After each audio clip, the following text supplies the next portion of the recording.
Everyone, मैं doctor Jasmeet Singh, vet care clinic Bhilai से।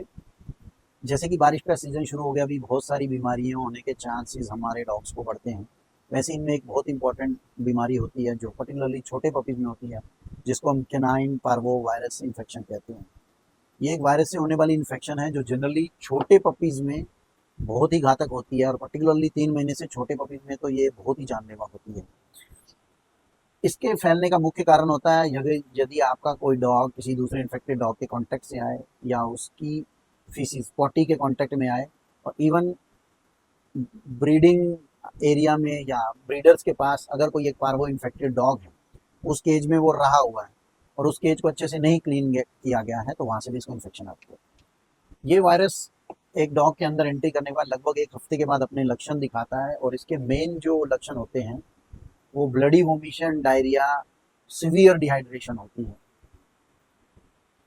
ऐसे पेशेंट को आप अगर देखेंगे तो most of the times vaccine नहीं लगा होता है, तो वैसे पेशेंट सबसे ज़्यादा प्रोन होते हैं इस इन्फेक्शन के लिए।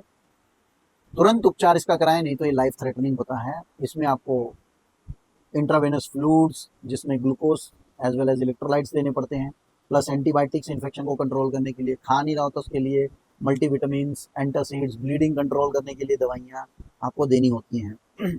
इसके बाद एक चीज़ का ध्यान और रखना है कि 3 से 4 दिन आपको बहुत एग्रेसिव ट्रीटमेंट करना पड़ता है अगर आपको डॉग को बचाना है तो आप लगभग 4-5 दिन लगातार सुबह शाम फ्लूइड चढ़ाएंगे, तभी आपके पेशेंट के बचने का चांस रहेगा।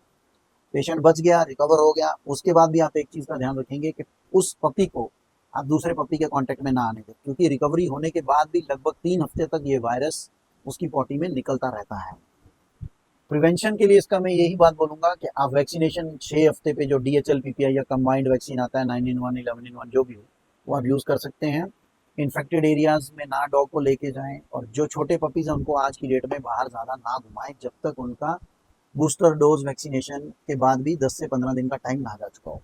अगर गलती से किसी ब्रीडिंग फैसिलिटी में या पेट शॉप में या कहीं भी आपका क्लिनिक भी हो, कोई इन्फेक्टेड पेशेंट आ जाता है, तो उस सरफेस पे जहाँ पे वो पेशेंट टच में आया है, ब्लीचिंग सोल्यूशन 1:30 डाइल्यूशन में लगा के आप यूज़ करें।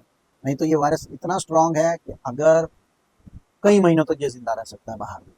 तो हमेशा याद रखें, छोटे पपीज़ हेमरेजिक गैस्ट्रोएंटेराइटिस पार्वो होने का चांस सबसे ज़्यादा है। एग्रेसिव ट्रीटमेंट 4 से 5 दिन करेंगे, तभी आप पपी को बचा सकते हैं। Thank you.